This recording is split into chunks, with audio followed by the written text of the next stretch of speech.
Hey guys, Blake here with another video, and today I'm going to teach you all about how I raise baby brine shrimp. Pretty much the best food that you can feed to baby fish and breeding fish and just fish in general. So let's jump in today. It's really easy, nothing to be daunted about, so we'll get straight into the video.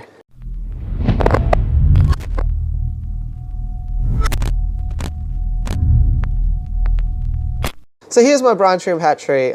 Nothing about this hatchery screams expensive or anything like that. It's all sort of stuff that I've sourced online or from cheap stores like Kmart. So let me run through you all of the bits and bobs of this and give you some suggestions. Maybe you can do things a bit differently if you like. So let's swing the camera around now and we'll take a bit of a look. Okay, so here's the hatchery. First of all, I did have this light turned off just because it was washing out myself, but from this angle it should be a bit better. So this is a simple LED desk lamp, and this runs 24/7. The reason for that is because the brine shrimp, they are sort of heat sensitive and also photosynthetic, so they want a light source to be able to hatch. So that's the reason why you have to have a light on it 24/7. So it's really cheap to run and doesn't get too hot, so it's pretty good way to go about it, I think. And I just clip it onto this acrylic brine shrimp hatchery stand.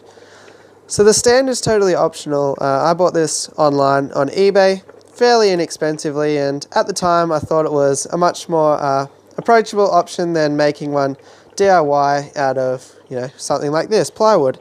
So you could definitely do it out of plywood. All you do is just get a hole saw, cut some holes in, and screw in some uprights, and it would be pretty much the exact same thing. So maybe that's worth considering, or if you're like myself and you sort of have to be convinced to do DIY projects sometimes, this could be the go as well. What I'm using to hold the brine shrimp and medium is just some old recycled soft drink bottles or soda bottles, carbonated drink bottles basically. And the way that these work, it fits both 1.25 litres and 600 milliliter bottles, but you just purchase these basically airline bottle caps. So it's a lot easier than trying to DIY one yourself, silicone it all together and hoping that it doesn't leak. So these are super inexpensive. The only thing I would suggest with these is that you want to put them on super tight. I just hand tightened them the first time around and they all did leak. So it's worthwhile getting somebody strong to screw these all the way on that they can. From there it's super simple. You just connect in some airline. Originally they did have these outlets which were used to empty the baby brine shrimp and the solution out, which I did use in the first instance, but since then I've been a bit too lazy, and I've found that it's a lot easier to just simply get my turkey baster, leave the whole thing running, and just withdraw the baby brine shrimp using that. Now, in order to hatch some baby brine shrimp, the first thing that we're going to need is brine shrimp eggs. And speaking of online marketplaces such as eBay, it's a bit of a mixed bag. Some of them I found to be really terrible, and other ones I've been found to be okay. So in the end, I decided to just go the brand name route, and I've picked up these Ocean Nutrition can of brine shrimp eggs. They recommend putting them in the freezer for storage, but I've never bothered to do that. I just leave them in the fish room. I've always found that to be perfectly acceptable. In terms of putting the portion of brine shrimp eggs in the hatchery, all I've done is just punched a hole in the can rather than opening the whole lid, and then I just use that to pour it straight into these bottles.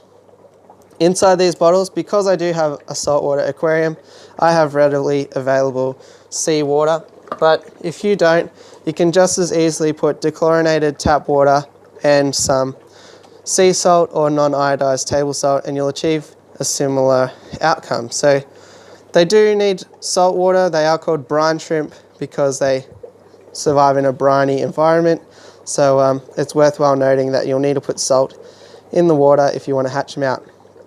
After that, it's just a matter of tumbling them around until the eggs hatch. To put air into these, I have a simple air manifold, which I find is really easy to control the airflow in all of these hatcheries. Say for example the middle one, I'll turn the air up now, and as you can see, the brine shrimp are tumbling around now. So super simple. I find that I prefer this larger bottle because I can get multiple feeds out of it, whereby in my fish room, one of these 600ml bottles is pretty much a day of feeding. So super easy thing to set up, easy enough to source all these materials, and I assure you that if you've never hatched live baby brine shrimp for your fish before, they'll certainly reward you for it with plenty of breeding and looking real fat and cuddly. So that's what we want from all our fish. So that's pretty much how I've set up this brine shrimp hatchery.